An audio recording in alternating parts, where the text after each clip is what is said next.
Très chers téléspectateurs des Lumières Télévision, Assalamu alaikum wa rahmatullahi wa barakatuh.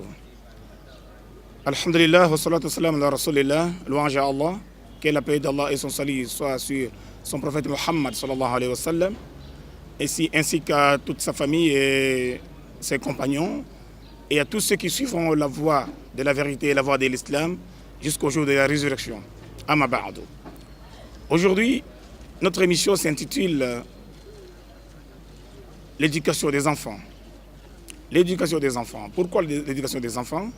C'est parce que tout simplement, les enfants sont ceux-là qui deviendront adultes demain et qui feront la fierté des nations, qui feront la fierté de nos pays. Les enfants sont au centre de la famille parce que tout parent a besoin d'avoir les enfants afin que sa progéniture, afin que sa lignée soit assurée. Alors, il faudrait que cet enfant-là ou ces enfants-là soient bien éduqués pour espérer qu'après lui, on aura une progéniture digne de ce nom qui fera la fierté de ses parents. Ici, puisque nous allons parler de l'éducation, il faudrait alors qu'il y ait qu'on donne un net distinguo entre éducation et instruction. Il ne faudrait pas que d'aucuns puissent avoir une confusion entre les deux termes. En parlant de l'instruction, nous avons en tête, nous voulons dire par instruction, c'est les enseignements qu'on peut donner à quelqu'un et ces enseignements vont faire en sorte que la personne qui a les enseignements puisse se former. Tandis que l'éducation, c'est cette disposition, c'est cette matière que d'aucuns peuvent en avoir sans pourtant avoir eu une instruction quelconque.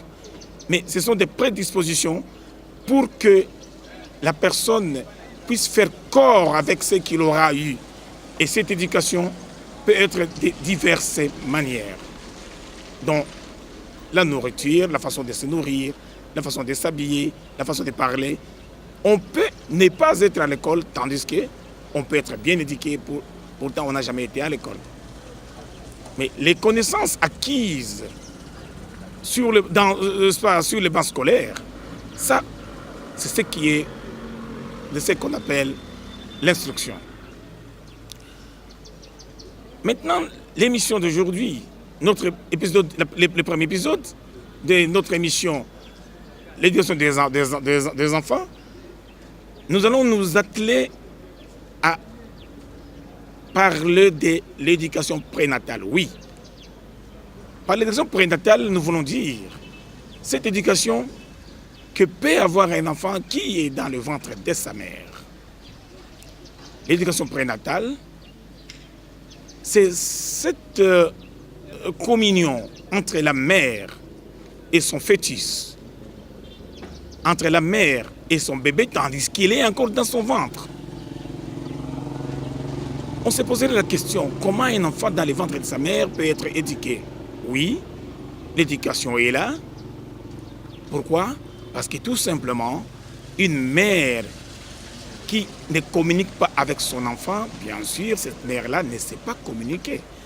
Car les pensées de la mère peuvent constituer la matière pour son bébé qui est dans son ventre. En parlant de l'éducation prénatale, nous allons alors scruter les textes du Saint-Coran où Allah nous dit, subhanahu wa ta'ala, dans les sourates al-Mu'minun, les croyants, verset 12, à partir du verset 12, où Allah nous dit nous avons certes créé l'homme d'un extrait d'argile. Nous avons certes créé l'homme d'un extrait d'argile, puis nous en fîmes une goutte de sperme dans un reposoir solide. Ensuite, nous avons fait du sperme une adhérence. Et de l'adhérence, nous avons créé un embryon. Puis, de cet embryon, nous avons créé des os. Et nous avons revêtu les os de chair. Ensuite, nous avons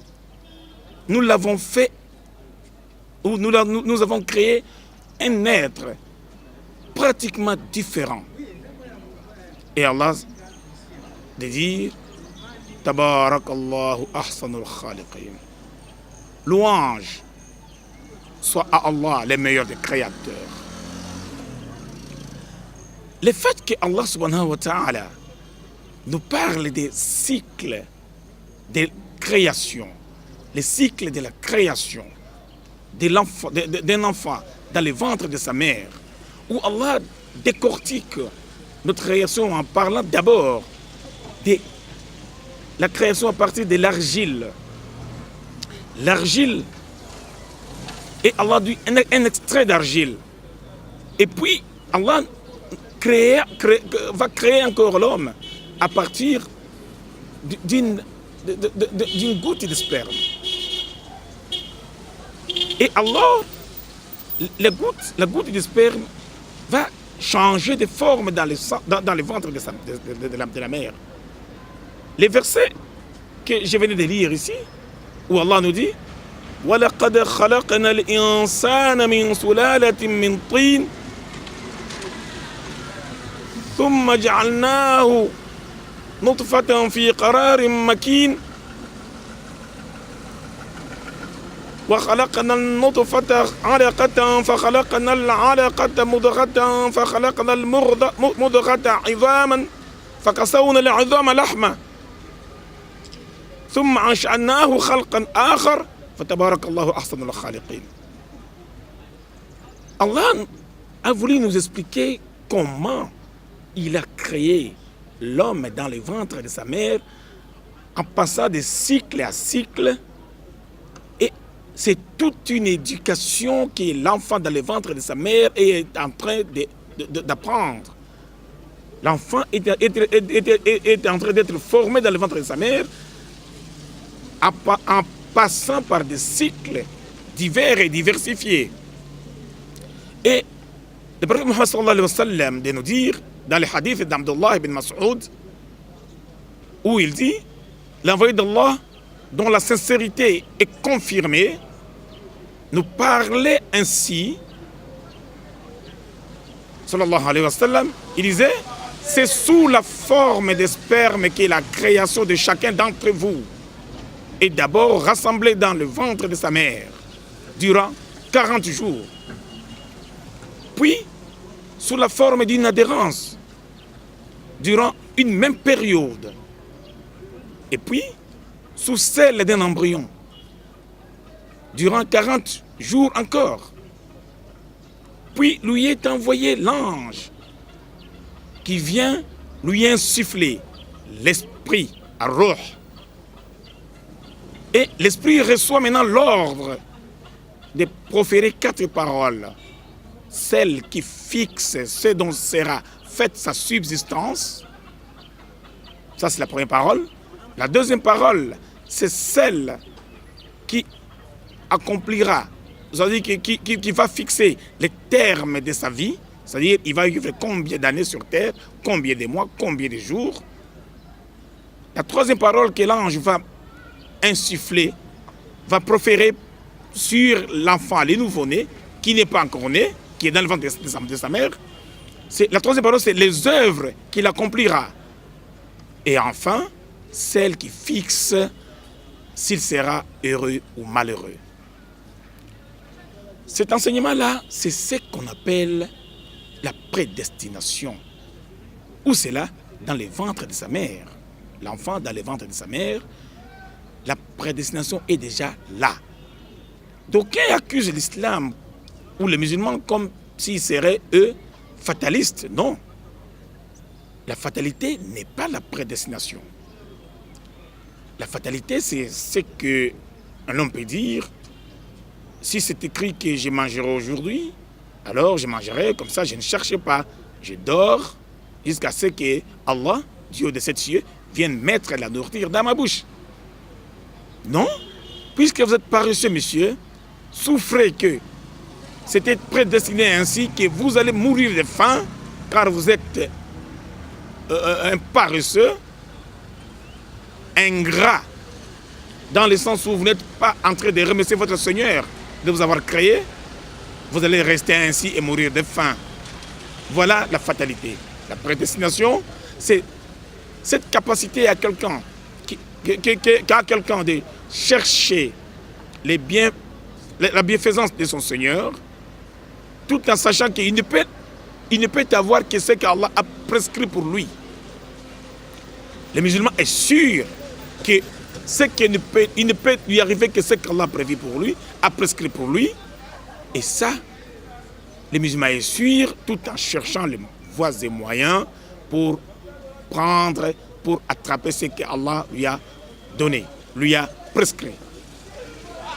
Alors, parlant alors des nouveau-nés, ou disons de l'enfant dans le ventre de sa mère, il y a un être prénatal. L'être prénatal, dans l'être prénatal, on trouve que chaque cellule s'informe en même temps qu'elle se forme. La cellule dans le ventre de la dame, de la mère, est en train de s'informer sur son milieu ambiant, tout en se formant et en changeant de forme, comme nous l'avons dit dans les versets et dans les hadiths de Mohammed sallallahu alayhi wa sallam, dit plus tôt. Mais dans le ventre de la mère, aussi, la cellule qui change de forme, pour la cellule, tout est nourriture et s'intègre dans sa structure. Tout en ne sachant pas savoir ce que la cellule peut, l'embryon peut prendre ou ne pas prendre, ce qui est nocif de ce qui est bénéfique. Non, dans cet état-là, on n'a pas, dans la cellule où l'être prénatal n'a pas une volonté quelconque. Puisque l'être prénatal fait corps avec la mère, la nourriture que la mère veut lui donner, c'est celle-là qui sera sa nourriture. L'être prénatal, dans le ventre de sa mère, ou l'enfant qui vient de naître, aujourd'hui par exemple, a déjà un passé de 9 mois dans le ventre de sa mère. Et c'est là l'occasion pour les futurs parents, bien informés de ce processus naturel. Ils ont la possibilité de protéger leur enfant de ce qui est nuisible en lui donnant les meilleurs éléments. Quels meilleurs éléments? Les meilleurs éléments sur tous les plans. Sur le plan nutritionnel, sur le plan sensoriel, sur le plan affectif, sur le plan mental et sur le plan spirituel. Parlons-en sur le plan nutritionnel. La maman, la dame qui est enceinte, doit choisir quoi donner à son enfant. Parce que si elle se met à manger n'importe quoi, et ça va influencer la vie de son enfant. Allah, Dieu de sept cieux, ne crée que ce qui est beau. Parce qu'Allah nous dit وَلَقَدْ خَلَقْنَا الْإِنسَانَ فِي أَحْسَنِ تَقْوِيمٍ. Nous avons créé l'homme de la meilleure façon possible. Avec une beauté extraordinaire. Il n'y a que les parents qui changent la forme de l'enfant. Pourquoi? En donnant n'importe quoi. Un parent, par exemple, une dame qui se met à manger n'importe quoi, qui peut même être nocif à l'embryon, au fœtus qui est dans son ventre. Une dame qui se met à prendre de l'alcool, des boissons alcoolisées. Mais comment voulez-vous avoir un bon enfant sur terre, tandis que vous l'avez nourri des boissons alcoolisées qui entrent dans son système nerveux et engendre des choses incommensurables qui, ces boissons alcoolisées ou ces chanvres et autres drogues qui sont en train de changer la structure de l'enfant dans le ventre de sa mère. Il faudrait pour ce faire que les pères, qui n'est pas moins responsable, soient gentils envers la future mère. Les deux parents doivent user de tact pour n'écouter que ce qui est bon, ne pas s'adonner à des bagarres.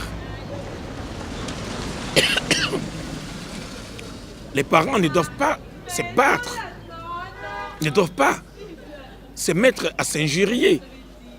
Parce que les injures, les bagarres, le stress, ça va créer des stress à la mère. Et la mère communique avec son fœtus par le placenta, par le cordon ombilical et par d'autres canaux. Tout cela fera en sorte que la mère puisse mettre sur terre un enfant non désiré, c'est-à-dire avec une éducation alambiquée, une éducation qui n'est pas normale, une mauvaise éducation. Ne vous posez pas beaucoup de questions sur terre quand l'enfant sera là. Vous avez voulu que votre enfant soit un bandit, mais vous l'avez formé ainsi, vous êtes mis à vous bagarrer, vous avez eu à frapper la mère avait des stress, et ces stress-là, continuels, ont fait que l'enfant puisse avoir hérité de ses caractères à partir du ventre de sa mère.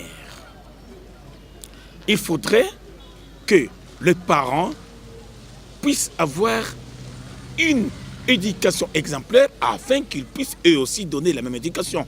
Car on dit, c'est un principe, celui qui manque ne peut rien donner. Quand on manque une éducation, on ne peut pas la donner. Donc ici, pour conclure, l'éducation prénatale est primordiale. D'abord pour l'enfant, mais aussi c'est les parents qui sont à la base de cette éducation-là. Ils doivent tout faire pour que l'enfant qui va naître soit un être voulu par la société, un être voulu par eux, d'abord les parents, et qui va donner de bons fruits, qui sera un enfant exemplaire pour la société. Car une famille, c'est ça la base même de l'éducation. Une famille, c'est ça la base de la société humaine. Si on n'a pas formé l'enfant dès le ventre de sa mère, si on ne lui a pas donné l'éducation qu'il faut, mais nous allons avoir des bandits, nous allons avoir des gens qui vont se mettre à mettre le monde et la terre dessus. Pourquoi? Parce que nous ne sommes pas occupés tôt de l'enfant dès le ventre de sa mère. C'est pour cela que nous vous disons, très chers téléspectateurs, Assalamu alaikum wa rahmatullah, et au prochain épisode qui viendra bientôt.